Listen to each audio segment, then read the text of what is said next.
When KITV4 News at 5 continues, we example the herbal alternatives to hair loss. A little dab will do ya on Mixed Plate. Up next. Hair today, gone tomorrow. That's what many men and women face in their later years. Not necessarily the case, as we see in tonight's Mixed Plate. See those little white dots? That's where hair used to be. Henrietta Morimoto started seeing them 20 years ago when stress and alopecia claimed her mane. Cortisone shots restored some of her hair, but it was sparse and white. Within 2 weeks of herbal treatments, a little black patch appeared at her hairline, and at 4 months, it was a healthy streak at her crown. People kept asking me, "What are you doing? You black streak in your hair?" And I said, "No, it's just growing back like that." And they couldn't believe it. And it's still growing. Using a fiber optic scope, Benedict Palmieri can see Henrietta's scalp magnified 100 times. There's more growing right there. See that black dot in the middle? That's a strong, healthy hair. There's no miracle drugs. The fact of homeopathy that comes through, anything that comes from the land is made to help the body. So Benedict is using aloe, noni, lavender, avapuhi, and other herbals to calm and clear the scalp. The purpose is to get rid of this: sebum, natural oils, sweat, hairspray, and gel residue. Once that is covered with sebum, it becomes like a resin. It's impossible for a hair to come out of the scalp if it's covered with a resin. By cleaning the scalp and getting the pores open again, right down into the follicle sheath, we can get the hair, if it will grow, to grow. Manny Valbuena thought he was doomed to hereditary baldness. The last 3 years, my hair was kind of getting thin. Looks like it's getting thicker and getting darker.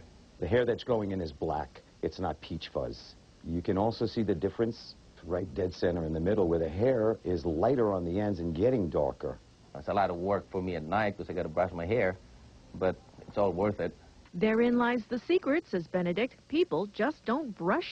And it may not be too late to save your hair. Mixed Plate takes a look at one solution. KITV4 News at 5 is next. You asked for it. More on the herbal answer to hair loss. Mixed Plate is later on KITV4 News at 5.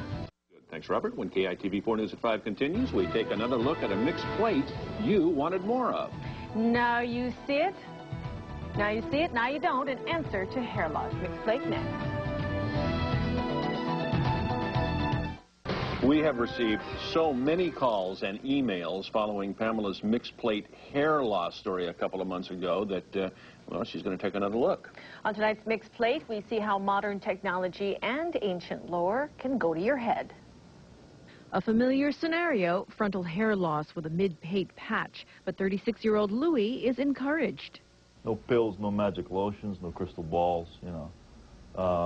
Real hands-on, and it just makes clear sense. Using a fiber optic scope that magnifies the scalp 100 times, Benedict Palmieri sees progress. We had no hair where we're looking now, and this has been about 7 months now. We've got hair growing up in the middle. What's the secret? Common sense and scalp hygiene, says Benedict, who uses island herbals to calm and clear the scalp.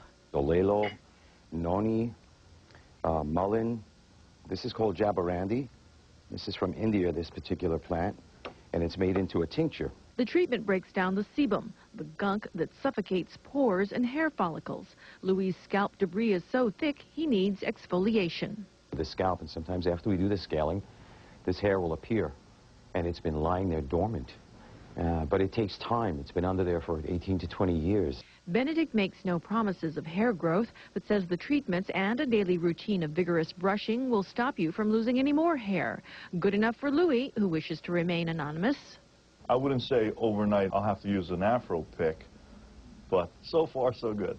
18-year-old Evan Yoshiki doesn't have a hair loss problem yet, but Benedict says testosterone, sweat, hair gels, mousses, and waxes can kill fragile follicles. You're basically looking at the buildup on the scalp and how it clogs the pores. That's extreme buildup. And if it gets any worse, it goes from dandruff into psoriasis into eczema. Evan's hairline already shows the shiny scales and broken hair shafts common with psoriasis. If you know you're 22 and 23 years old and you see that your hair's starting to get a fuzzy feeling to it, and you know your grandpa and your dad were bald, then you can actually stop the process from happening by cleaning out the pores. It just kind of cleans it up, kind of like opens it up, so it lets my scalp breathe and feels like cleaner and makes my hair a little bit more healthier. It's just like a garden. You have a clean garden, you're going to have healthy roses. Tomorrow, the ladies stave off hair thinning. That's mixed plate.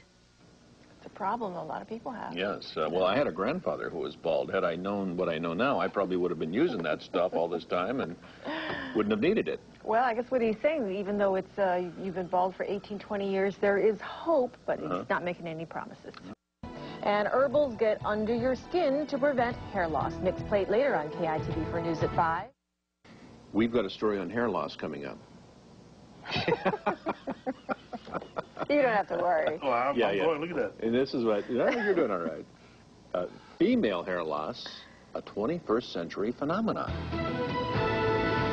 But is it reversible? Mixed plate up next.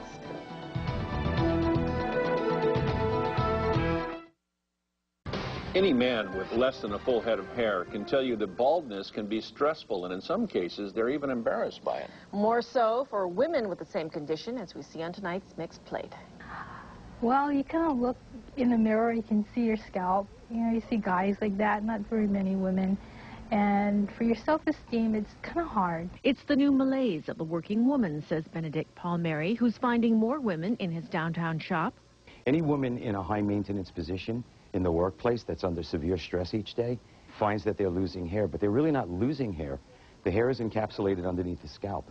It just can't get out from the sebum buildup. Sebum is the dead skin, oils, perspiration, and residue left by hairspray, gels, and mousses. When it clogs the pores, hair can't grow. Also, there's a muscle called the erector pili. When that tightens, it can actually sever the hair off from underneath the scalp.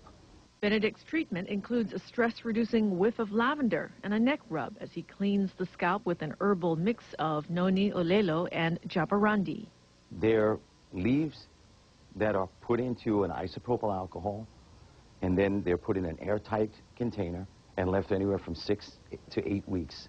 After that, they're taken out, squeezed and pressed, and then the purity of the plant comes out.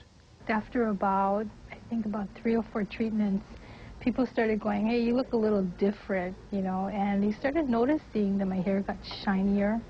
It started to grow better, and, you know, it's not as thin. A treatment is about $50, depending on the damage. Clients are urged to brush and shampoo often if they want to keep the hair there.